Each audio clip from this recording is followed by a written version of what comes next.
বন্ধুরা, শুভ বিবাহ ধারাবাহিকের আজকের পর্বে দেখানো হয়েছে শুভ আদির বাবাকে বলে, বাবা তুমি যদি আমাকে ভালোবেসে থাকো তবে আমার সিদ্ধান্তকে সম্মান করো, বাবা আমাকে নিতে এসো না। এই বলে শুভ কল কেটে দেয়। কারণ তত সময়ে ঠাম্মির ঘরে মোহনা আসে। মোহনাকে দেখে শুভ অবাক হয়ে যায়। মোহনা কি তবে শুভর সব কথা শুনে ফেলল?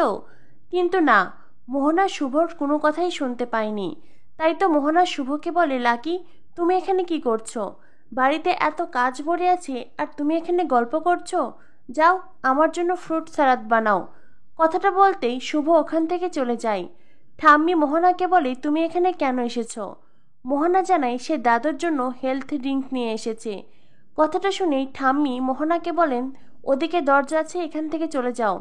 বাড়ির সবাইকে পটাতে পারলেও আমার মন এত সহজে পটাতে পারবে না। মোহনা বুঝে যায় ঠাম্মিকে পটানো এত সহজ হবে না। মোহনা রেগে মেগে ঘর থেকে বেরিয়ে আসে। অন্যদিকে পুলক বলে, আমি ভাবতে পারিনি শুভকে ফিরিয়ে আনা এতটা কঠিন হবে।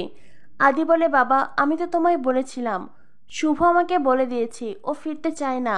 বাবা আমি শুভর বিশ্বাস ভেঙেছি, ও আর আমার কাছে ফিরবে না, কারণ শুভ আমাকে ঘৃণা করে। পুলক আদিকে বলে, এতদিনে তুমি যেটা বুঝতে পেরেছো সেইটা আরো আগে বোঝা উচিত ছিল। সেবন্তী বলে, কিন্তু আমি এইটা ভাবতে পারিনি শুভ তোমাকেও ফিরিয়ে দেবে, এত জেদ মেয়েটার। পুলক বলে, বা সেবন্তী বা, তুমি শুভর জেদ দেখতে পাচ্ছ আর তার মনের ক্ষতটাও দেখতে পাচ্ছ না। অন্যদিকে আকাশের মা আকাশকে বলে মোহনাকে ফিরিয়ে আনতে। ওই বাড়িতে জোর করে আকাশ মোহনাকে রেখে এসেছে। হয়তোবা ওই বাড়ির লোক আকাশের হম্বিতম্বিকে ভয় পেয়ে মোহনাকে রেখেও দিয়েছে। কিন্তু ভালোবাসা, মোহনা কি কখনো ওই বাড়ির মানুষের ভালোবাসা পাবে? আকাশ তখন তার মাকে জানায়, আমার বোনকে ওরা ভালোবাসতে বাধ্য, ওকে যত্ন করতে বাধ্য, কারণ ও আকাশ সেনের বোন। ওই পরিবারের কেউ যদি আমার বোনকে অবহেলা করে, তাকে কষ্ট দেয়, তো আমার চাইতে ভয়ঙ্কর আর কেউ হবে না। প্রয়োজন পড়লে ওই রায় পরিবারকে পথে বসাবো। অন্যদিকে দেখানো হয় লাকিকে দেখে বারবার আদির শুভর কথা মনে পড়ছে। কারণ শুভ কেশবকে এমন যত্ন করে খাইয়ে দিত, আর কেশব যে কিনা অচেনা মানুষকে এত সহজে আপন করে না, সেও কেমন লাকিকে আপন করে নিয়েছে। আদি লাকির পাশে এসে বসে, তার সাথে গল্প করে, আর লাকি কেশবকে খাইয়ে দেয়। হঠাৎ করেই শুভর মাথা ঘুরে আসে ও শুভ নিজেকে কোনো রকমে সামলে নেয়। আদি শুভকে বলে, আমি কি তোমার জন্য ডক্টরের ব্যবস্থা করব? শুভ বলে, না স্যার, তার কোনো প্রয়োজন নেই। শুভ মনে মনে ভাবতে থাকে, অনেক দিন পরে তুমি আমার যত্ন নিলে আদি। তখনই সেখানে মোহনা আসে। মোহনা এসে জানতে চায় আদি এখানে কি করছে, লাকির সাথে তারা তো কি কথা।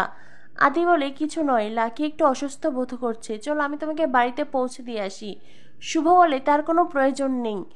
এরপরেই আদি মোহনার শরীরের কথা জিজ্ঞাসা করে, মোহনার কাছে জানতে চায় সে কেমন আছে। আদির কথা শুনে মোহনা তো দারুণ খুশি। আদিকে বিদায় জানিয়ে চলে যেতে চাইলেই তখনই মোহনা আদিকে বলে, চলো নায়ান, আমরা একটু গল্প করি। আদি বলে, ঠিক আছে চলো। মোহনা আদির হাত ধরে আদিকে নিয়ে চলে যায়। আর পিছন থেকে এই দৃশ্য দেখে শুভ খুব কষ্ট পায়। শুভ মনে মনে ভাবে, কার সংসার আর কে করছে। এরপর দেখানো হয় মোহনার প্রতি আদির সন্দেহ জাগে। আদি মনে মনে ভাবতে থাকে, মোহনার এই প্রেগনেন্সি কেন জানি না মিথ্যে মনে হচ্ছে। অতীতের নানান কথা মনে পড়তেই আদি মনে মনে ভাবে, মোহনা কি আমাকে পাওয়ার জন্যই এই প্রেগনেন্সির নাটক করছে? আগামী পর্বে দেখানো হবে শুভ ডক্টর দেখাতে ডক্টরের চেম্বারে আসে, আর তখন সেখানে আদি মোহনাকে নিয়ে আসে। মোহনা আদি শুভ একে অন্যের মুখোমুখি হয়, যেটা দেখে শুভ বেশ ঘাবড়ে যায়। শুভ মনে মনে ভাবতে থাকে, তবে কি এবার আমি ধরা পড়ে যাব? তো বন্ধুরা, কি হতে চলেছে শুভ বিবাহ ধারাবাহিকে? পরবর্তী আপডেট পেতে আমাদের সাথেই থেকো। ধন্যবাদ সবাইকে।